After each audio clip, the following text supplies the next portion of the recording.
Is this still Jefferson Park? I don't know. All right, I'm feeling good about this time. Nice. It is cold. It is miserable outside. It's warm and delightful in the car. We're outside. Delightful Pastries right here on West Lawrence Avenue. Broken Robots are in the car. Chicago's own Broken Robots. We're going to eat punchki from Delightful Pastries tonight. Are you guys ready for that, guys and gal? Yeah. Absolutely. I'm so ready for this. Punchki is plural. I want to thank Dabra and Delightful for the hospitality, and these were all made from scratch for us, for Broken Robots. We're living the American dream here on West Lawrence Avenue tonight. Absolutely. Car Con Carne, sponsored tonight by C&H Financial Services. Business owners, are you tired of your hard-earned profits going toward paying expensive fees every time your customer pays with a credit or debit card? We're happy to announce our partners at C&H Financial Services have the solution. C&H is the fastest-growing financial services company in Illinois, as recognized by Inc. magazine, and their patented technology allows you to eliminate 100% of the fees associated with accepting credit and debit cards as a form of payment. That's right, Broken Robots. 100% of the fees. C&H will also upgrade your business to the industry's leading point-of-sale system to streamline every aspect of your business for no cost. No cost. No cost. No cost.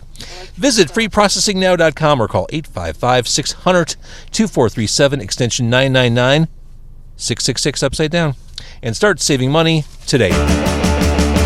It's Car Con Carne. Let's eat in the car. It's Car Con Carne.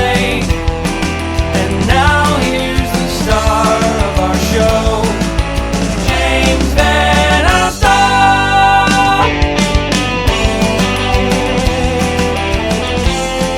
Broken Robots. We have boxes of incredible smelling fresh punchki from Delightful Pastries. I watched them get made. Dabra took me backstage at Delightful. I didn't know how else to say it. Took me into the back of the bakery. She pulled them out of the fryer. I watched her glaze them. We did some of that on Facebook Live. Apologies if you were watching that, because the building that the bakery is in is an old masonry building. Really hard to get a signal out of there. So at some point, the Facebook Live just went away. But I watched her glaze them and then infuse them with all these different fillings, and she's itemized each box for us. She did not put whipped cream in these, which is kind of a standard thing, because she knew what a tragic mess it would be in the car if we ate punchki with whipped cream. Yeah, whipped cream would be rough in here. Sounds like a party. It does sound like a party.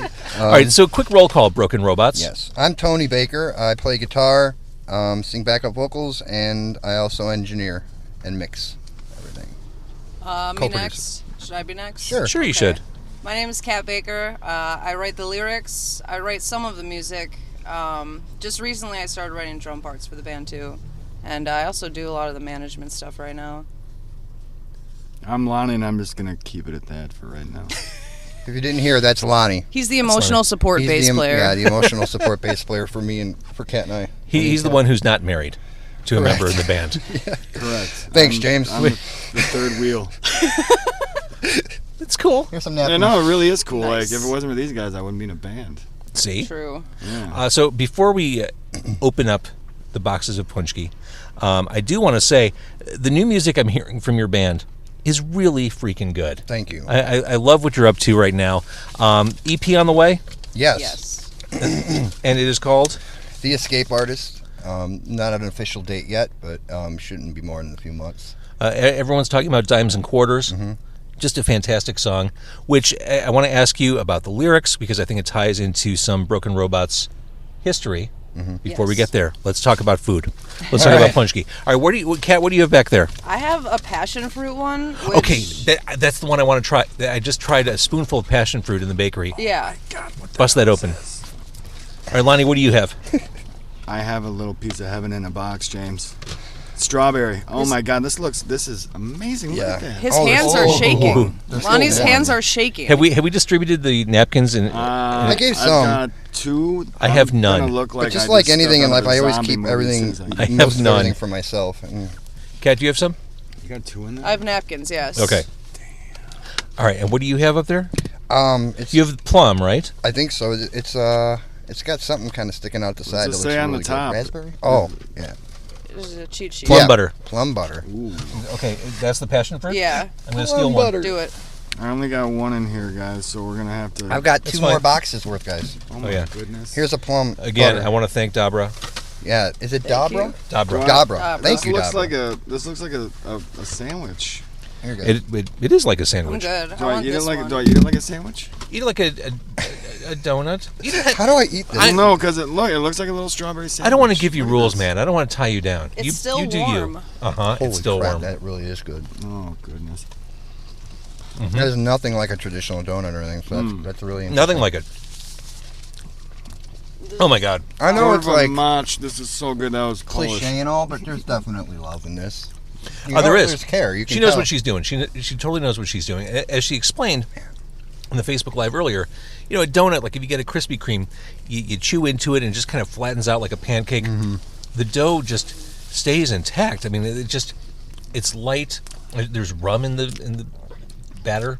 You That's guys all right. better not be driving after this. That's right. It cooks off. That's how that works. Good, nice. Thank you. Thanks for that one, James. I was going to say we can talk about it a little later because Kat and I are pretty accustomed to eating in cars. Oh, yeah. That's all I do now. Yeah. I'm uncomfortable sitting at a table. This silverware and this spacious area in front of me to eat, I don't understand any of it. Oh, the passion fruit's amazing. Yeah, I'll hit that. I'll hit that. Yeah, this is really making me forget about a lot of problems that I'm having. Oh yeah, I'm done. It's making me forget how miserable it is right outside the car. It's just that cold, wet rain and wind. All right, I'm going to take another bite, then I want to talk to you about your band. Sounds All right. good. It's so messy. My beard is going to be covered in passion fruit. That's not code. I'm just saying.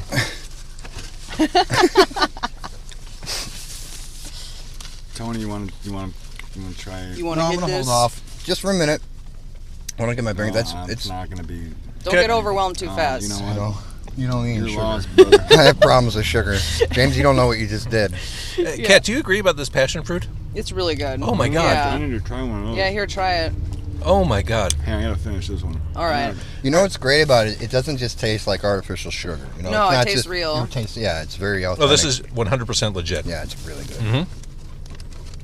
I could eat these every day. I would How about it? not do myself any favor by eating these every day, but I could. Yeah. Let's talk about broken robots. All right. Is it fair to say, Oh my God. in the year 2020, you are lucky to be alive, let alone not in prison? 100%. Yeah, 100%. That's something. When I first started listening to your music, I didn't know your backstory. Your backstory is scandalous. It's salacious. It's sad to an extent. Very sad. Yeah. Yeah, man. Yeah, it wasn't not even 4 years ago, like a little over 3. Kat and I were both homeless, living in a car. That was our home. We were driving around. Yeah. Really addicted to drugs. What was that, like a Monte Carlo, like a 99 Monte Yeah, it was Carlo an or old something? school Yeah. Monte Carlo. And you know, Now, how did you meet? Did you find each other because you were both addicts? This is great. Oh, So man, that's all I her. was working this sales job because, when I was younger, I always wanted to be a musician. I practiced. I wrote an EP when I was a teenager. I bought myself a guitar and I was learning and everything. But I think I let the world get to me a little bit, and I got, a real job in sales and, like, doing this. And I was just kind of, like, miserable. But I used to see Tony every day because I would go on sales routes. And he would be panhandling at the exact same highway exit, Lake Street and 355, every day.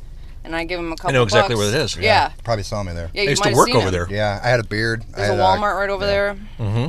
Yeah, and I used to give him dollars and cigarettes, and then we just started talking and realized we had a lot in common, and then we just started running around being mischievous together for a while. Side note, Kat had a nefarious past before that, though. Oh, yeah, So no, it wasn't this like it was wasn't- like all of a sudden. No, I had my own drug problem. Tony didn't give it to me. There you go. Thank you. I wanted Yeah. to clarify that. We just had that in common as well, so yeah, it was pretty intense, but Are you both local? Did you grow up in the area? Did you? She was Going- farther north. I'm like, yeah, I grew up in kind of like the Island Lake, McHenry area, and then I Okay. moved to Crystal Lake, and I was there until, I was maybe 17, and then I've been all over the place, but I'm from like northern Illinois. And you found drugs and fell into that. It's very common in the more rural suburbs right now, especially up in the Crystal Lake area. They've been doing a lot of work, McHenry County, to get their overdose numbers down, which is awesome. They've cut it in half over the past few years. But we were experiencing an epidemic. It was huge, and it's still going on, especially with, some of the other things that are being cut into street drugs now. But Yeah, I mean, I developed a terrible intravenous heroin problem by the time I was 16 years old. By the time you were 16. Yeah. 16, dude. And I know this stuff happens, and now I know people this has happened too. It still sounds shocking to me. I guess it is shocking. It's supposed to be shocking. Yeah. 16 years old. How about you? What? I have a different story, but it ends up kind of the same, which is just misery, you know. But I went to school for engineering. I'm an audio engineer. I had good jobs and did everything right. And basically, I had an anxiety issue that I never tended to, you know, blah blah blah. But I went out to Arizona. I came home, and I just couldn't get out of a funk. It was a depression that I've never experienced, and I was taking a lot of pills just to kind of self-medicate. I was still being we call it a functional addict, still able to make it to work and everything. And then somebody, you know, literally just randomly gave me some heroin to snort, and I was kind of in a place you reach a point where you're just like, why not? You know, like what's you know, why not? And it's kind of helpless and kind of sad, but I did it, and it was off to the races. I woke up and it was almost 9 years later. And Jesus. yeah, and you know, towards the end, it got really bad with my hand. Oh yeah, show the camera. You can hold it up. Yeah, it's pretty bad. I lost the use of my middle finger pretty much on my guitar playing hand, and they had to do 2 open hand surgeries to I was told I was going to lose it. So And explain how that happened. That was from shooting heroin, and it just got infected. Yeah, when you miss the veins, Yeah. sometimes Pretty graphic, but yeah, it does get it's graphic. real though. but- This is happening. important for people Yeah, to it see really and is, understand. and I want to really be clear that we're not glorifying anything. We're not No. Oh, certainly romanticizing not. anything, because the reason we want to push this story so hard is because there are so many people that are still out there, and like you have to know that there is hope. I mean, I was panhandling just 4 years ago. You can do it. So well, so I guess to fast forward, music really did, in many respects, save you. 100% saved our life. But I guess, how did you get there? How did you? Okay, well, it wasn't easy, and we failed many times before it. Start with the guitar. Yeah, well, the guitar. But the one great thing is, like, Kat and I developed a relationship and a friendship before we ever actually used drugs together, which is interesting. We would go to the city to get the drugs, but we would not use them in front of each other. That is interesting. Because we liked each other. Mm-hmm. And so we knew what that meant. We knew that would be the end of something if we did it together. And so it took months, and then we finally did, and we got really bad. But towards the end here, we wound up, or you want to say about the guitar? I was just gonna say, Tony, when we were hanging out, like I just meet him on the side of the road. I don't know anything about this guy. I don't know who he is. I don't know if he's making everything up. So Right. he goes on and on about, we're doing these long drives. I, go to the city, drop him off back where I found him, and during this time he'd talk about music, producing music, all this music stuff. He used to be a great guitar player. And I'm like, all right. So then one day I showed up with my acoustic guitar, and I was like, show me. And he did. And for how swollen his hands were, I could tell that he had some sort of soul, like, with music that was really important. And it shone through, like, even at the time, like, his hands were just so swollen and mutilated. And he still would play the guitar. And seeing that was amazing, and when we did, we finally got caught up with a charge here, a charge there, had to go to rehab. A possession charge? Yeah, possession charges, charge. yeah. And I wound up going to prison for mine. Yeah. That was my way out, because I couldn't stop. I tried everything. I've been to rehab a million times. Any other addict will know what I'm saying. It's a revolving door sometimes. But I finally got caught a couple times. Actually, I didn't start getting caught by the police until she entered my life, so I don't know what happened there. But anyway, that second charge, I told the judge to send me away because the rehabs aren't working. And he was like, you know what that means, right? I'm like, yes, please. I need to literally be locked up. And they sent me away for like 6 months, And it was pretty rough. But when I came out, I was still on some BS a little bit, and so was she. We hadn't talked for months. Were there drugs in prison? No. Absolutely not. Anyone You that hear tells you stories. there's drugs in Yeah. prison, absolutely not. there are cases In in jail, in prison- prison, but typically it's such a highly punishable thing Yeah. that it's just not worth it. It's not worth it. In county jails, yes. Yeah. County jails, absolutely. Prisons, not so much. It takes a lot of work to get, because the COs took the prisons back over. It used to be kind of run by the inmates, and yes, there was drugs back in the day. Not anymore. Got it. So, I was terrified, but I knew it was something I had to go through, and I went there, and Let's stop there. The fact that things were so bad, things were so low for you, prison was a better option. yes, that's where I was I at. mean, for a lot of us, myself included, I think like the most frightening thing that could ever happen to me is going to jail. Like, I think for a lot of people, that's like the absolute most terrifying prospect. You chose that over the way your life was going. I think that says a lot. Yeah, addiction is a jail in and of itself. Sure. Oh, it's definitely a prison. You can't go anywhere, and you're kind of controlled by this, and it is a disease, like your brain becomes so warped, and your brain doesn't know any better. Your brain doesn't know that the drugs are killing you. All the brain knows is that it takes the pain away. Right. That's all it knows. So it's doing its job. So that's where you have to really step in and get in. Good help is always. It's out there, but it's hard to find sometimes. Go to state-funded places. Don't go to the cheaper places because they seem to care about you. So that was my case. I do want to apologize. We're on West Lawrence Avenue, and the internet I know is kind of spotty. If we're cutting in and out, I will upload a clean version of this video, but the live streaming may have a little buffering, so I want to apologize if you're experiencing that. I also want to apologize as you're talking about this serious stuff. I'm covered in powdered sugar. Like, it's kind of a trigger for me. It looks like cocaine, James. Woo! I want to be sincere, and I want to be, a good listener and respectful, and I look like a 10-year-old who just went on a donut Honestly, vendor. the fact that you're just willing to listen to this is like, of course, it's bigger. Like, you can't be too serious, can't be too dramatic about it. It's just, it is what it is. Like, and I don't mean that by the expression. I mean it's like, it's information that needs to be kind of like passed along. Again, it's not to gloat, it's to let people know, like, you can come out of that gutter. You really can. And but my God, not easy at all for you. No, not at all. And when we got out of, we went to the same rehab too. Right after I got out of prison, she called me up, and we hadn't talked in months. And I thought 7 months. Yeah, and I thought it was, we both kind of thought it dissolved, but she called me, and she was struggling still, and she's like, "You want to just get clean, go to this rehab, and maybe do the thing?" And I'm like, "I'm done. Let's do it." And then she went were you first. cynical because rehab hadn't worked up until that point? No. I've always been cynical, except for this last time. Interesting. It was like something snapped, something switched. Interesting. And I know a lot of recovery programs will tell you do never put any sort of upper, like, power, like, in another person. I kind of went against the rules, like I usually do, and I did. I put a lot of it in that stock, and we're going to do this thing. We're going to do it. We're going to beat this. We're going to get over it. We're going to do it. And we just did. And we got horrible day jobs. We sling pizza. We hated it. But we worked 50 hours a week each and wrote a record. And we have that for you. Here. Home is Not a Place. This is our first album. We locked ourselves in our apartment and wrote these songs. That's fantastic. And the new ones that you're hearing are all with Lonnie. Lonnie is who we have to thank for the new vibe. Because Lonnie brought this whole new energy. Because I was all done with just me and Kat.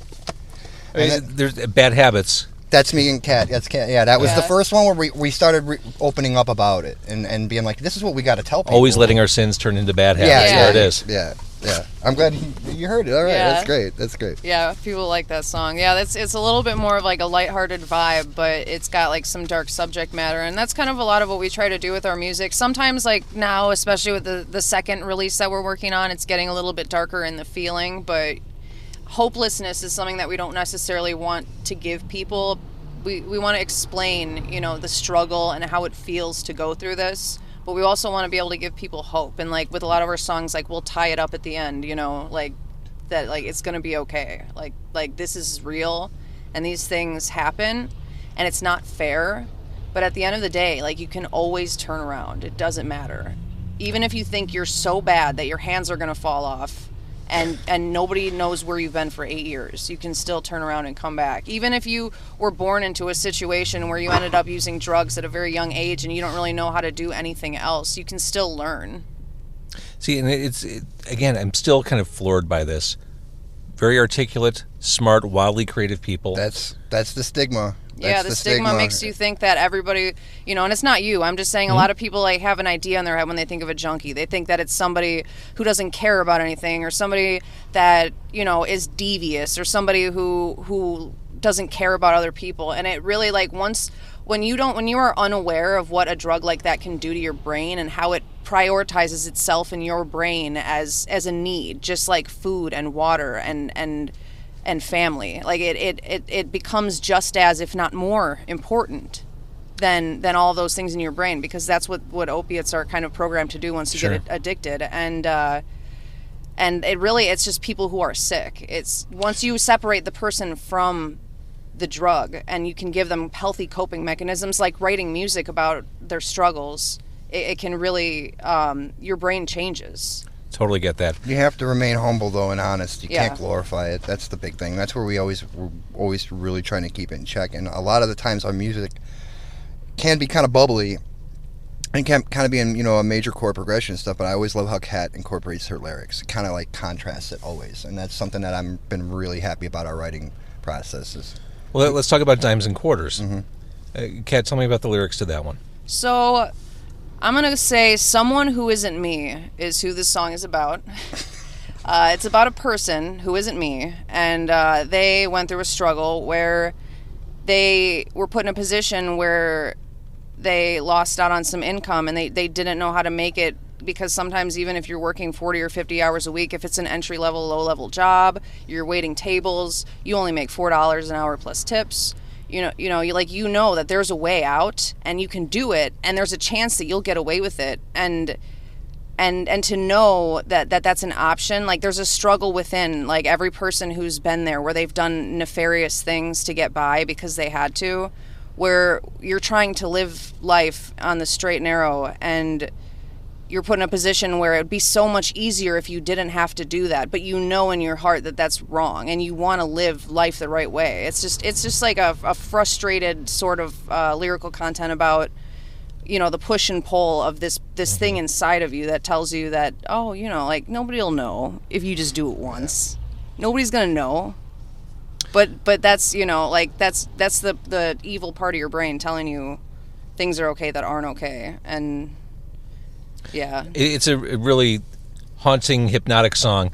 I do recommend, after you're done watching this or listening to this, seek it out on a streaming platform. It's available everywhere and well worth listening to. In the middle of this conversation, we're going to pause and eat some food because we need some fuel to keep the conversation going. Absolutely. All right, let's try stuff we haven't tried before. Okay. What else we got? I want to try this. Raspberries. All right, what other flavors are back there? I'll take a raspberry. Okay, here, take a raspberry. Here, Tony, you want to try this passion fruit one? Thank you. Passion fruit's great. Okay. Is there another flavor back there? There is No, plum butter? They just Try gave me plum one butter. strawberry and I ate it because All right, I want to try the plum butter, Talking. This was Let so me which is get kind of one a of traditional Sit there flavor. back in there. Sorry about that. This is dinner. Yes. I was We about did to say have- I'm not proud. I am proud to say this is dinner. I'm so proud this is dinner. Sometimes when, I have no shame. this is fine. Mm-hmm. Don't do it every day. Eat fruits and vegetables, and then every once in a while, donuts. So I used to work Yeah. 4 years ago, probably around the time you guys were at 355 in Lake. I used to work at Lake and Swift in Addison. Oh, I panhandled there. Oh my. That was my spot. Yeah, I used to have panhandled a little dog. Yeah. Yeah, then the police kicked me out. They told me they'd arrest me if I kept going there. I know exactly where that's The at. most depressing area I've ever worked in my Yeah. life. So it makes sense. Yeah. So how often do you think about or do you have any struggles staying clean? Is it something that kind of is in the back of your head?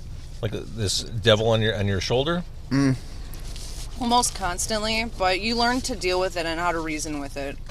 Yeah, it's definitely still there. It will be for the rest of my life. And and that Does time blunt it at all? Oh, absolutely. Okay. Time definitely Great. helps. Yeah.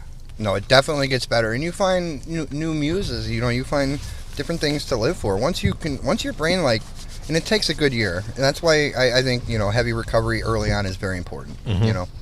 With support groups and having other people that have struggled until you start breaking away. Because once your brain realizes there are other rewards, there are other things, like the dust starts to come off, and you realize you realize you can do other things, and your brain is okay with that. It's like, okay, it's not so bad, But if I'm high stress, halt. I always got to do the halt thing. Am I hungry, angry, lonely, or tired? It's something you're taught in rehab. Interesting. Because those are instinctual things where your brain, if it doesn't know it needs food, it's going to want drugs. So Well, you've kind of, what happens when you're a drug addict and then you stop using drugs is your brain sometimes still remembers that information where it was, reprogrammed to think that it's a priority. So when you're hungry or you're angry or you're lonely or you're tired, sometimes your brain can misread that as needing drugs. Right. I get that. Yeah. So it's about reasoning. Yeah, I mean, for me, it's some behavioral stuff that I still have to work on. My addict mentality. Sure. I want it all now. I want it to happen right now. I want everything, and then I want more. And it's that I have to keep a governor on. and that's where Lonnie honestly comes in. I was going to bring Lonnie into the 'cause conversation. he really is. He's my man. He's solid, He's my dude. man rock. For real. Lonnie, I've known Lonnie for 25 years, off and on. You know. So Lonnie, I would imagine there's some challenge here. One, you're in a band with a married couple. Two, a married couple that's been through some shit. Three, a married couple that constantly needs to work on bettering themselves and overcoming the demons of the past. You're just this guy in this mix. Is it tough for you? No, I mean, I've known Tony, like you said, for like 25 years. Like, I know what he's like. You know, I might have an inclination to, you know, go on that 8-year bender and whatnot. So, I mean, I've, you know, managed our friendship during other times before like that. So, like, I knew what I was getting myself into. And, like, honestly, it's, you know, I'm proud of, you know, what he's been able to do getting clean. And it's not, like, as weird as it should be, you know. Because you have that familiarity. Yeah, and then like a brotherhood. Yeah, and as far as you know, they were like feral for a few years. So I was trying to, try and be a positive role model. I'm like the boring. Lonnie talks me down from a lot of ledges, though. When I get insecure about stuff, and same with Kat. Yeah, he kind of steps in and brings reality right and puts it right in her face, and it's great. I don't sugarcoat it. I give him the business. Yeah, he get right in our face about things, and like we need that, you know. And tough love. Yeah, for real. If you want sugarcoating, I recommend it. Yeah, right. Leave the sugar coating for the paczki. The plum butter. Yes. I just donuts can sometimes feel like too much. I think it's the fresh fillings that make these amazing. Oh yeah, that's what I was saying earlier. How it's not artificially sweet. Yeah, you know, it's like there's a wholesomeness to it. I do need to hose down my hands when we're done here. If you roll down your window and kind of rub your hand on the outside. We're doing. Are you sure we're the feral ones? Yeah. Are you sure that we're the feral ones? And I want to give Lonnie. I'm very efficient. I love efficiency, and that seemed like the very efficient thing to do. So I don't want to make this whole interview about drugs in the past, although it really did inform who you are today and enabled you to become a band, overcoming that. So I mean, it is part. To your point, it's part of your story. Oh, absolutely. But moving forward, EP on the way. No date attached to that yet. Right. Any shows we should be looking forward to? I've got the hookup on the shows. So we're playing Tonic Room on the 29th of February. That's Leap Day. It's a real day this year. It's not a joke. We're really It's also playing Superman's birthday. Oh, nice. Happy birthday, Superman. That's awesome. And then we're playing, what's the other one we just got? For March 13th, we will be playing Shubas. It's a free show. Nice. So if you guys want to check us out, you haven't seen us before, you don't know if it's worth money to go see us, then come to that one, because then you'll see that it is. And then, we're playing Twisted Turtle Music Festival in May. We've got a lot of stuff going on. Check out the Facebook page. We always keep that pretty updated. Yeah, we're trying to just keep moving. I love it. So, one more drug-related thing. There are people on the scene who are caught up in or with who knows what. Yeah. Could they reach out to you? Absolutely. And do you want to be that kind of figurehead? I've had some people reach out to me already, and that's like one of the most amazing, beautiful things I've ever experienced. Not just another person reaching out, but another artist. It is like, oh my God, it's happening. It's happening. You know, it's like I'm finally the person I'm there. I can be there for somebody. You know, and it's like, But you have to. For me personally, I've had some people reach out, and I'm always there, especially if it has to do with addiction, of course. Yeah, it might feel embarrassing, and I mean, you know, you got to trust our word on it. But if you ever want to reach out to me or Tony about anything, anybody, you know, as far as addiction, questions, maybe references to places where it might be valuable for recovery, halfway houses, all those types of things, like, or just someone to talk to. Like, I mean, we understand, so it's not like I'm going to be going around telling everybody your business, you know. But that's totally up to you, you know. But yeah, it's that part of the community is like having stable people. That's why Lonnie is so important in this band. Without Lonnie, there would be no Broken Robots, because you need to have solid people around you to remind you that life is okay. And it's because sometimes when you get in like very anxious or wild times in your life and you don't know where to go, like, or you need some way to cope, like it a lot of times like things aren't as bad as you think that they are. And I don't mean that in any derogatory way. It's just that when you're in it, in your own life, sometimes things can feel like they're all crashing down on you. when really it's just one little thing that you could use a little help with or something, you know. Yeah, you can get at me if you know you guys got that too. You want that? You can call me too. Yeah. I love that. All right, so Broken Robots.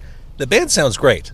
Like, I appreciate it. from absolute shit comes this wonderful thing. Yeah. That's the whole point. Yeah, you should hear, man. You should hear some of the really early stuff that Kat and I were doing before we really clicked. Like, it's really great. And I wanted to give Lonnie a shout out because, like, Dimes and Quarters, Kat had an idea from the get go and kind of gave Lonnie an idea of a bass line that she kind of wanted to try something over. And That's Lonnie, the first thing that grabs you in the song. like within a day, Lonnie, he's got a little studio at his house too, and he emails me. So he's like, check this out, and Kat's like, you know, and it was over with, you know. And then I just held back on the guitars because there was so much going on there. I'm like, that's great. So you guys do that. That's cool. And that's like I said, like where Lonnie, when he entered the band, it was originally going to be Lonnie's like, yeah, I mean, I'll write some stuff, but then he just kind of took over because the first 3 songs he's all over it, and it's great because you know, we needed that. We needed a new vibe. You know, we needed a new Funky. yeah, Yes. funky. So, All right, so show's coming up. Next one coming up on Superman's birthday. Shuba's next month. great. It's a good touchstone for us all. Yeah. Yes. I want to thank Dabra. Yes, thank you, Dabra. Delish. These were delicious. Oh, going. she just Delightful threw me off Pastries. My diet. I can't believe that. It was worth it, though, right? Oh, yeah. Oh my god. It was so Dabra, I would delicious. give you 5 fingers, but I only have 4.5, so you get 4.5. 4.5. Plus a half, so you get 5 fingers. These are great. So with Fat Tuesday coming up, get your punchki here. This is the real deal, made from scratch. Absolutely delicious, and if you can get them warm, well, even better because Yeah, they were Oh my warm when God. we first got them. That was my that's God. not even fair when they're warm. it's. I apologize when we were filming the Facebook Live before you got here. When we were backstage at the bakery, I said Broken Robots don't even deserve this. Like, Whoa, don't, though. that might be true, but you shouldn't you say shouldn't it. put it out there like Yeah. that, James. Fight me, James. all right, love your band. I really do. Thank you for doing this. Yeah, thank you. Again, thank you to Delightful for the hospitality. Thank you also to C&H Financial Services for sponsoring this episode. I'm going to make the podcast go away, but if you listened, if you watched, and you liked it, please tell a friend. And I can't even. Oh, There it goes. Help me, if we're Tony. still on, I want to say, James, we wanted to thank you, James, for what you're doing in the scene. We all wanted to just reach out. We got you Oh. a shirt, Stickers. stickers, and our old record. So Oh, I love it. Yeah. Thank you. Yeah. I get a thank you, keepsake James. souvenir from Broken Robots. Yeah. Domo arigato, Broken Roboto. Domo. Thank you.